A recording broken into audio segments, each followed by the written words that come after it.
지혜의 말을 아무리 많이 읽고 기억한다고 해서 성공하는 것은 아니다. 중요한 것은 그것을 이해하고 실제로 적용하는 것이다. 밥 프록터. 자주 듣는 질문 중 하나는 끌어당김의 법칙이다. 사실 끌어당김의 법칙은 아주 많은 사람들이 잘못 이해하고 있다. 아주 잘못됐다. 시크릿은 끌어당김 법칙에 관한 것이었는데 단순히 책과 영상을 본 것만으로 사람들은 자신들이 이해한 줄 안다. 시크릿을 보는 것만으로는 끌어당김의 법칙이 무엇인지 배울 수 없다. 단순히 이런 것이 있구나 깨달을 뿐이다. 우리가 알아야 할 것은 이건 겨우 두 번째 법칙이라는 것이다. 더 중요한 법칙이 있다. 그건 바로 진동의 법칙이다. 우주에 있는 모든 것들은 움직인다는 것이다. 예외 없이 움직인다. 죽은 사람의 피는 움직이고 있다. 보아라, 죽은 몸의 피가 움직이지 않는다면 어떻게 흙으로 변할 수 있겠는가? 항상 움직이며 항상 진동한다. 모든 것은 진동한다. 우리는 진동의 바다에 있는 것이다. 현미경을 가지고 견고한 벽을 보아라. 견고하지 않을 것이다. 견고해 보이는 것일 뿐이다. 그저 인지의 문제이다. 당신이 보고 있는 벽은 눈 앞에서 움직이고 있다. 미세 입자들이 춤을 추고 있다. 이게 진동의 법칙이다. 우리가 살고 있는 이 매개체는 몸이라고 불린다. 몸은 분자 구조이며 아주 빠른 진동으로 구성된다. 우리의 뇌는 전자 변이소다. 뇌세포를 활성화시킬 때 몸의 다른 부분의 진동을 변화시킨다. 뇌에 명령 신호를 보내기 전에는 손을 위아래로 흔들거나 팔을 흔들 수 없다. 뇌는 체내 세포를 활성화시키며 몸의 진동을 결정한다.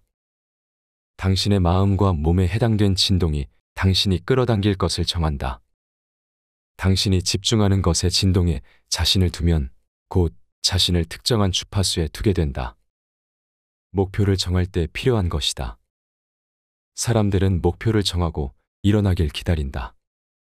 절대 일어나지 않는다. 이미 이루어진 것처럼 생각해야 한다. 마음속에 그 장면을 새겨라. 정신적으로 이미 일어난 일이라고 말이다. 나의 의식에선 이미 일어났기 때문이다. 그렇지 않으면 남들에게 말을 못할 것이다. 내가 당신에게 말을 할 수 있다는 뜻은 나는 이미 이루었기 때문이다. 그러면서 정신적으로도 동화된다. 실체화되는 건 시간 문제이다. 어떻게 실체화가 되는가? 라는 질문을 할 것이다. 당신은 필요한 모든 것을 끌어당기며 실체화에 가까워진다. 필요한 모든 에너지를 끌어당기며 물질적 결과로 되는 것이다. 당신이 정신적, 감성적으로 그 진동에 머물면서 결과로 가게 될 것이다. 당신이 원하는 것들에 대해서 이것들이 이미 현재라고 보면서 말이다. 이 방법이 당신을 그 진동에 유지시키며 그 주파수가 당신이 끌어당길 것을 가져올 것이다. 당신이 끌어당길 수 있는 유일한 건 당신과 조화되는 진동에 해당하는 것들이다. 당신이 무언가를 얻을 수 없다고 상상하면 당신의 진동은 곧 나는 못 얻을 거야. 하지만 그것이 당신에게 오고 있다는 것을 안다면 오직 시간 문제이며 언제 이루어질지는 모르지만 단순 시간 문제인 걸 안다면 당신의 삶에 나타난다. 우리가 많은 돈을 원한다고 가정해보자.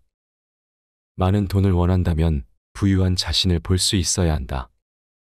정신적으로 수용을 먼저 해야 한다. 내 은행 계좌가 돈을 당기는 게 아닌 내가 정하는 것이다. 자신이 이미 이룬 것을 볼 수 있어야 그 주파수로 이동하며 여기서 중요한 건 그 주파수에 머물러 있어야 한다는 것이다. 대부분이 현재의 결과를 보며 그 결과가 현재의 주파수를 결정하게 놔둔다. 그러니 맨날 똑같은 결과가 나타나게 되는 것이다. 이미 이루었다고 열심히 믿지만 누군가가 와서 겨우 이게 너의 결과야 라고 한다면 순간 당신의 마음이 일시적인 결과를 보며 곧 그들에 동조할 것이다. 내 말이 맞아 겨우 이것뿐이네 라고 하면서 말이다. 이제 왜 항상 같은 결과를 얻는지 알겠는가? 그 어떤 것도 창조되며 사라지지 않는다. 모든 것은 이미 존재한다. 우리가 바라는 것의 주파수에 머물러야 한다. 그리고 삶으로 불러올 것이다. 오늘 밤에 어두워지는 걸 확신하는 수준으로 말이다. 우린 할 수 있다. 보아라, 지금 말한 것만으로 다 이해가 되겠는가? 아닐 것이다. 하지만 최소한 내가 인지를 시켜주겠다. 내 몸은 에너지의 집합체다. 마음이 뇌를 작동시키며 뇌는 전자 변환기다. 내가 생각을 바꾸면 몸도 변한다. 이번 영상에서 다룬 내용에 흥미를 느꼈길 바란다. 세상의 법칙을 이해해야 한다.